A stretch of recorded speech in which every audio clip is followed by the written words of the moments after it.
L'autonomia? Sicuramente entro l'anno. In visita a Verona, il vice premier Matteo Salvini sposta in avanti ancor più esplicitamente del premier Giuseppe Conte, che aveva parlato di giorni, settimane e mesi, il termine per concretizzare l'intesa tra il governo e le tre regioni che hanno chiesto maggiori competenze: Veneto, Lombardia ed Emilia-Romagna.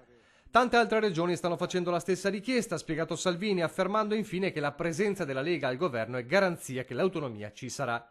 Certo è che alla fine di una settimana che nei piani doveva essere decisiva per incassare lo storico risultato, questa brusca frenata preoccupa e stizzisce chi dal Veneto sta lavorando per raggiungere un obiettivo considerato vitale. L'autonomia si farà perché se non si farà l'autonomia si farà un nuovo governo.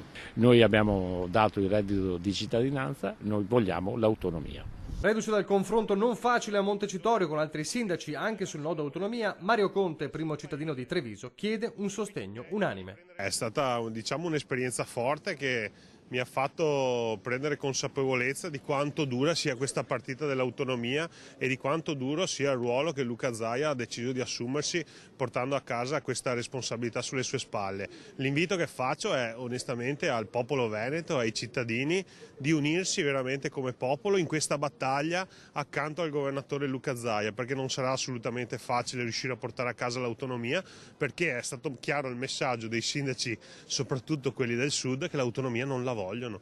Da Padova, dove ha preso parte a un incontro sull'uguaglianza di genere, la Presidente del Senato, Maria Elisabetta Alberti Casellati, ha definito l'autonomia chiesta da Veneto, Lombardia ed Emilia-Romagna una questione sulla quale si sta lavorando. È una strada segnata e merita una risposta all'altezza delle aspettative di quel referendum, per cui io sono molto fiduciosa che, armati della Costituzione, riusciremo a realizzare finalmente l'autogoverno delle comunità responsabili, che è un bene per tutta la Repubblica e può essere anche il Veneto laboratorio di novità, appunto, anche per altre regioni.